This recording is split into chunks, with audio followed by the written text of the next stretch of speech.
So what is mindful tasting? I think another advantage of learning to taste mindfully is that it's not a performance art. Wine can be really intimidating, and especially if you're in an environment where people are saying, oh, I smell raspberries, or I smell blackcurrants, or I smell leather, or whatever it is, it can feel quite intimidating. And so what we want to do with mindful tasting is to just be in the moment and enjoy it. So it's not a competitive sport. We want to think about the wine we're tasting. We want to think about what we're smelling, what we're enjoying, and really take your time to enjoy the wine. So it's mindful tasting against competitive tasting. Let's reduce the intimidation around wine. So the terms we use around wine can be a little bit intimidating, especially if you're tasting with other people. And you have an expectation, and then people say something, and then you think, oh yeah, it does smell of that. But this is something that is really, really personal, because we each have our own repertoire of flavors, of smells, things that we're used to, foods that we're used to trying, fruits that we eat. And when you travel around the world, of course, it's going to change. Everybody has different references that they use. So there's no right or wrong.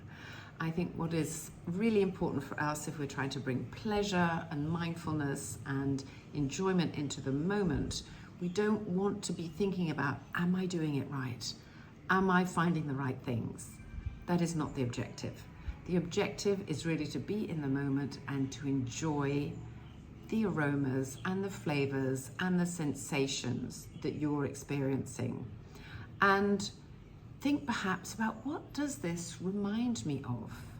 Where does it take me?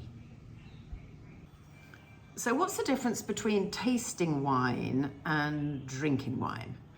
So what I'd love to share with you is how you can bring the principles of tasting into everyday drinking. What does that mean? It means taking our time. So what it means is, before you drink, take a moment to look, take a moment to breathe, to smell, to think about what it is that you're perceiving. And you can even slow it down a little bit more by smelling first and giving it a bit of a swirl, and smelling again. So before you've even brought the wine to your lips, you've had a sensory experience. You've started enjoying the wine before you even drink it.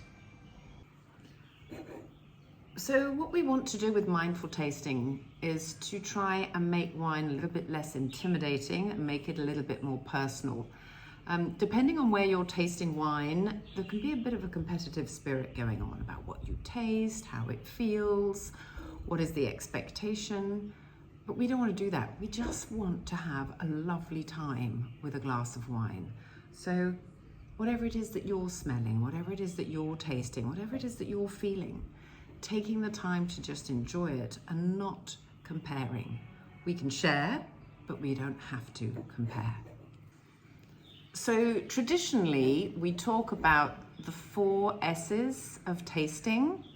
So we see the wine, we look at the wine, we look at the color, we look at its density, we swirl it around, because as we swirl it around, it releases more aromas.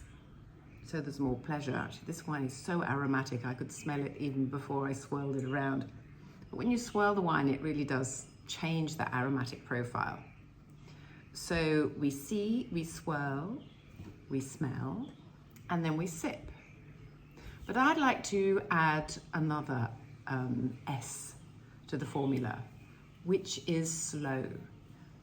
I think one of the joys of wine tasting is we can take a step back from the real world, from our daily grind, and we can take our time to get to know the wine by looking at it, by smelling it, by tasting it.